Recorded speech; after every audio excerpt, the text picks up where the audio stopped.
Juntos novamente, continuamos o estudo do livro Devassando o Invisível. São estudos sobre fenômenos e fatos transcendentes observados pela mediunidade sob orientação dos espíritos guias da médium Ivone do Amaral Pereira. Capítulo 8. Sutilezas da mediunidade, quinta parte. Continuando. Da mesma forma, porque os físicos e astrônomos são levados a admitir que as vibrações luminosas percorrem o espaço infinito sem jamais se extinguirem, assim também se poderia admitir a persistência visual de toda a forma de vibrações cósmicas. E como, além de tudo, os estados da matéria e as vicissitudes dos organismos vivos se resumem numa sucessão de vibrações sui generis do éter, conclui-se que eles devem continuar a existir no estado virtual ou potencial, em uma ambiência qualquer, a chamada por Myers nesta meta-etérica, de onde os sensitivos poderiam extraí-los, interpretá-los, graças à relação estabelecida entre eles e a ambiência receptora. Isso está em Ernesto Bozano, Os Enigmas da Psicometria, sexto caso, página 41, da edição que ela viu. Mas sendo o sexto caso, para nós fica fácil encontrar esse texto. Continuando. Nenhum espírita ignora que a psicometria é a faculdade que o médium possui de descrever os acontecimentos em torno de uma criatura, particularidades mesmo de sua vida, desde que em contato direto com um objeto ou coisa pertencente à referida pessoa. Essa faculdade estranha e bela, ainda pouco estudada, vai ao extremo de permitir ao médium sentir, descrever as impressões de pequenos animais e vegetais e até da matéria inanimada. Ernesto Bozano, já por nós citados várias vezes, refere-se em sua encantadora obra Os Enigmas da Psicometria à médium inglesa Edith Hawthorne, me perdoem a pronúncia, que em contato com uma pena branca de um pombo-correio, após longo voo, e um pequeno galho de árvore, descreveu as impressões do pequeno animal durante o mesmo voo, assim como acontecimentos desenrolados no próprio local em que se erguia o pombal, ao passo que, igualmente, descrevia não somente o que se passaria com a árvore, isto é, o seu desenvolvimento, a florescência, a distribuição da seiva, expansão das raízes, etc., mas também as impressões de vermes que viviam no subsolo, onde se erguia a árvore, prenunciando mesmo, com 5 horas de antecipação, o motivo da inquietação dos vermes, ou seja, o desabamento do subsolo onde se achavam, motivado pelas escavações de uma galeria de um minério da região. Tudo rigorosamente estudado e comprovado pelos experimentadores que residiam em Dudley, Inglaterra, onde a médium jamais fora depois que residia em Londres. Outra médium psicômetra, Elizabeth Denton, em contato com a lasca de pedra recolhida de uma região de minério de chumbo no Wisconsin, Estados Unidos, descreve a história da mesma pedra desde que foi arrojada das profundezas de um vulcão durante uma erupção, relatando, tal se fosse a mesma pedra, os sucessos com a pedra ocorridos através dos séculos. Note-se que as médios ignoravam às vezes os objetos que lhes apresentavam para serem psicometrados, pois houve, em certa experiência, o cuidado de ocultá-los, envolvendo em algodão ou retendo-os em embrulhos ou caixas muito atadas. Analisada por vários pesquisadores, essa mediunidade foi constatada real, não obstante os mistérios que envolvem as suas possibilidades. Por que esses cientistas não pesquisam isso, não é verdade? Será medo de descobrir a realidade? Não sei. Vamos continuar. Ora, sendo a mediunidade em geral, ao que se observa, uma sensação ou uma percepção, participante de determinadas funções da consciência, sendo estas entendidas como potência da alma, que traduzem a sua individualidade, acreditamos que todas as criaturas sejam dotadas dessa faculdade, em grau maior ou menor, dependendo de um estado mais ou menos acentuado de desenvolvimento ou experimentação. Todavia, parece-nos que no estado de desencarnação ou de desprendimento espiritual, esse atributo da nossa individualidade anímica emerge espontaneamente, visto que no que nos é próprio respeita, certos acontecimentos desenrolados durante aquele segundo estado parecem confirmar nossa impressão. Durante o desprendimento parcial, sob a ação de nossos mentores espirituais, temos tido ocasião de, entre aspas, visitar. Não encontramos termos apropriados para esclarecer então o que se passa. Visitar animais, como o boi, cavalo, cão, gato. Verificamos que o fluido magnético, o elemento etéreo em que se acham neles mergulhados, como seres vivos que são, são os mesmos que penetram os encarnados, onde esses se agitam. Daí essa correspondência vibratória que faz o ser espiritual da pessoa compreender o ser animal, senti-lo assim como os demais seres da natureza. Pois será bom em não esquecer que somos essência de Deus e, como tal, possuiremos todas essa capacidade de aplicação, da qual apenas nos será necessário certo desenvolvimento vibratório ou psíquico.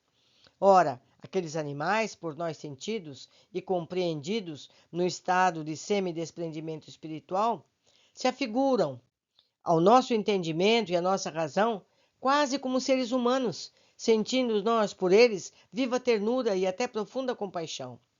Um deles, o boi, chegou mesmo a ver o nosso fantasma, ou seja, o nosso espírito, pois se assustou quando nos achegamos a ele e lhes acariciamos a enorme cabeça. Nossos mestres hindus, que têm predileção pelos estudos da natureza, pelas pesquisas sobre a evolução da alma, levam-nos às vezes a visitar matadouros de gado. E o sofrimento que aí contemplamos envolvendo os pobres animais, as impressões dolorosas, que surpresa, de terror, de angústia, que eles sofrem e que infiltram pelos meandros da nossa própria alma, não seriam maiores nem mais penosas, talvez, se se tratasse de seres humanos, quanto a outros animais, aos vegetais, à matéria inanimada, nada adiantaremos, uma vez que não temos lembrança de os ter visitado. Mas a impressão que guardamos das 4 espécies citadas foi profunda e enternecedora, como se as semelhantes nossos fossem. Desses exames, os menos agradáveis às nossas recordações foi a do gato, cujas vibrações traduziam ao nosso entendimento psíquico sentimentos bem mais inferiores do que os dos outros. Que interessante! Parece que tais estudos transcendentes e de pouca aceitação sobre a Terra, a par da cosmologia, e outros empolgantes profundos como a astronomia e a arqueologia, fazem parte da iniciação superior a que somos chamados, a que tanto serão permitidos ao espírito desencarnado como ao encarnado durante o sono, dependendo apenas da sua aplicação ao estudo e da vontade de progredir. Daí advindo então as descobertas que de quando em vez surpreendem o nosso globo. Cuidaremos a seguir da psicometria de ambiente, a qual a revelia do sensitivo lhe permite rever, em um ambiente qualquer, as ocorrências ali verificadas muito antes, às vezes mesmo, há séculos. Visitamos certa vez uma amiga de nossa família, cuja residência muito antiga, de aparência senhorial, datava do Segundo Império. Tratava-se de uma chácara já arruinada, localizada em adiantado subúrbio do Rio de Janeiro. Nossa visita, que se estendeu por 6 dias consecutivos, necessariamente nos obrigou a pernoitar na dita residência outras tantas noites. Não nos foi possível, porém, conciliar o sono na primeira noite ali passada, enquanto que nas subsequentes, apenas pela madrugada repousávamos ligeiramente, o que nos debilitou, alterando a saúde, e que nos ali acontecera durante a escravatura, nos meados do Segundo Império, nos foi revelado pela própria ambiência onde os fatos ocorreram, fotografando-se as imagens, provavelmente das ondas etéricas, de que se trata o Sr. Meyers. A chácara fora uma fazenda de escravos.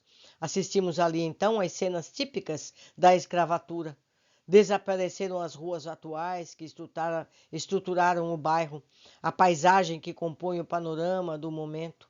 As nossas percepções espirituais? Estávamos em vigília.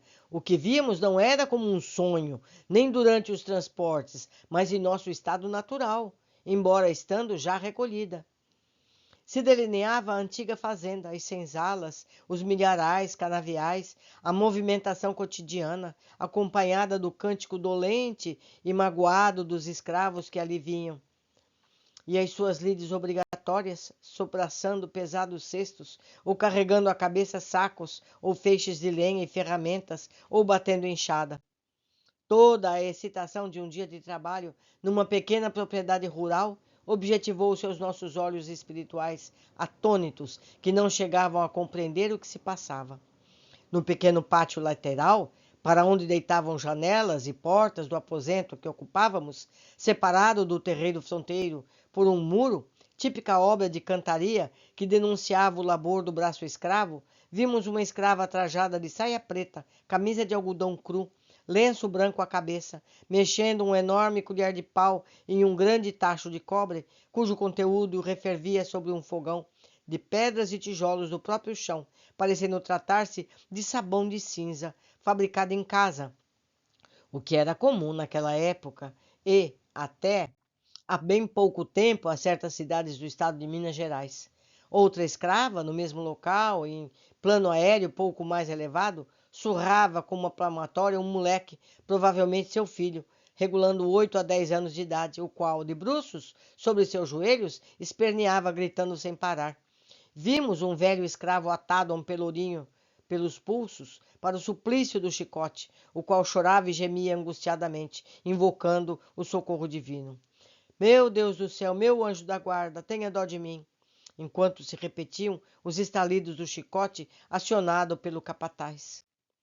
E surpreendemos ainda, cremos que perfeitamente materializada e não retratada nas ondas etéricas, uma dama de aspecto senhorial, esbelta e bonita, com longos e amplos vestidos de tafetá azul forte, cabelos muito negros e luzidios, penteados com esmero, brincos e pingentes de ouro, tão compridos que lhe iam quase aos ombros, colar amarelo, reluzente como de ouro, um laço de veludo negro ornando o tupete dos cabelos, e até mesmo ruge-ruge no tafetá e nas saias engomadas, quando de suas idas e vindas pela casa, passando por nós como se tratasse de uma pessoa.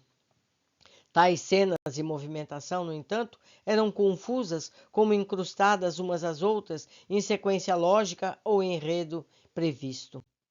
No dia imediato, a primeira noite que ali passamos, participamos a nossa amiga, cujas ideias eram igualmente espíritas, a singularidade observada, tendo cuidado de omitir os detalhes mais fortes, visto que poderíamos não ser devidamente compreendida. Ouvindo-nos o relato do velho escravo no pelourinho, respondeu excitada. Essa chácara foi uma fazenda de escravos no tempo do Império. Ainda existem nos fundos do quintal as ruínas de um pelourinho. Com efeito, levando-nos a uma pequena elevação existente, invocando o tente nos fundos do extremo terreiro, contemplamos o pedestal, em cantaria pesada, ainda quase intacto, os restos da coluna onde eram amarrados os pobres negros para serem açoitados. Diante dessas ruínas, nossa alma chorou enternecida, elevando uma prece fraterna em intenção do próprio velho, cujo drama entrevíamos na véspera, narrado pelas próprias vibrações locais, e também pelo seu algoz, que certamente, através de uma reencarnação reparadora, andará pelas ruas do próprio Rio de Janeiro a exercer o bem em desagravo das odiosas atitudes do passado. Hoje, quase 20 anos após essa visita, no mesmo local, ergue-se belo edifício de apartamentos residenciais.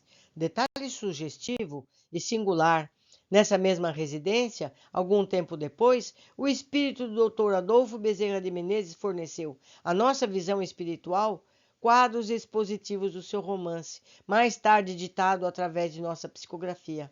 A Tragédia de Santa Maria, em cujas páginas existem cenas do tempo da escravatura no Brasil.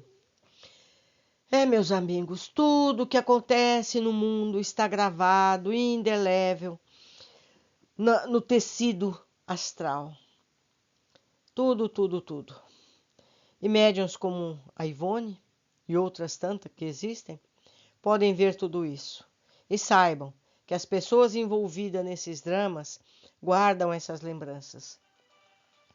Tudo isso é muito interessante, tudo isso nos traz conhecimento. Por hoje ficamos por aqui. Aguardo vocês todos na sequência do nosso estudo.